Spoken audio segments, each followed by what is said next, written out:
I want to say something again about the spiritual law in the Sudan evacuation. Durko called me, the DG, and he said, can you help with money? They're not sure if they can access the embassy to get money to hire the bus. We managed to arrange 2 buses, and then they found the money, $44,000, which is exactly the right amount to pay for 2 buses. Not 1 cent more, not 1 cent less, or not $1 less, $1 more. And they came and they got the buses. But because the network was so bad, some of them didn't get the message, and they left, the buses left them. And so the South Africans were stuck. So we said we'll put up the 3rd bus.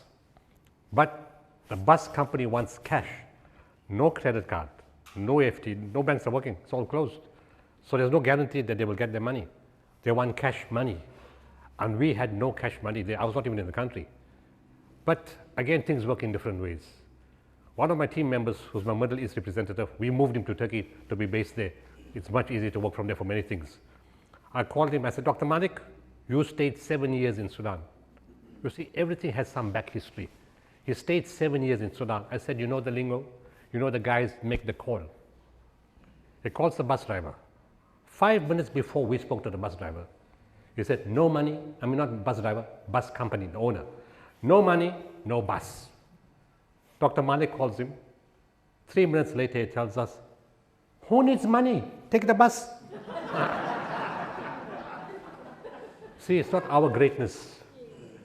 Everything is worked out for you. I'll tell you another amazing thing about what our government did. There was a lady she was in panic mode because when they went through the shopping center in Khartoum, they saw people getting shot and women getting raped and children getting raped. And she got anxiety and fear, and she just drove for the husband 200 kilometers out towards the south. And then eventually we asked, like, who's missing from the South African list? And it's this lady, the husband, and the lady, and the daughter. And they don't come out. And say, how are we going to be saved? I spent 1 hour from 2:30 in the morning to 3:30 in the morning encouraging her. I said, Leanne, you need to get out. She said, I'm frozen, I can't get out into the streets, I'm terrified. So I encouraged her and motivated her, and eventually she got in the street and she got out. She says, my biggest problem is this. I don't have documents. My husband doesn't have documents. My daughter doesn't have documents. But the problem is, I got a South African document. My husband got an American document. And my daughter is also an American document. We don't have it. What happens when we get to the border?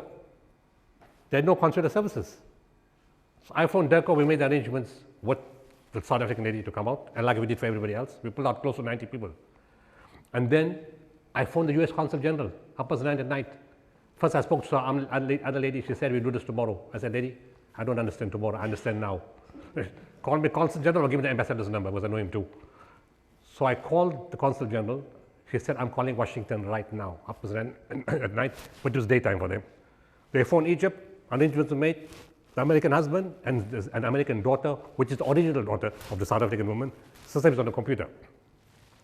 Coming out to Sudan side, they can't cross. They've been blocked from the Sudanese side. We made a couple of calls. Advocate Patrick Lewitz, who worked with the UN for 10 years, we made some calls, and they eventually allowed all 3 to go through. They go to the other side, but realize they can't fly now because they got no documents. The South African can get a document, but the American people are not there. Our consular services went all the way to the borders. It's a hell of a long distance away. Egypt's borders are very remote from Sudan. They took the trouble, they took the journey, and they went to the border to receive them and to give them a paper at the border. But there was no paper for the Americans. So I called Durko, I made another call. The Americans were issued with South African passports. And that's how they came home. You see, there's a lot of goodness in people who understand the language of the heart. So we need to start thinking positively because we have got great people in this country. That lady would have come home without a husband and a daughter.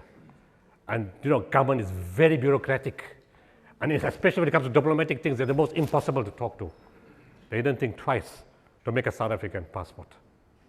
When they got to Joburg, some bloody clever lady in the airline picked up as a mistake in the document and said, you can't fly to Cape Town. I just made a call to the other airline and they said, don't worry, our documents will fly you without documents. Things can be changed, can be modified. If there's faith and there's spirituality, anything is possible. Thank you.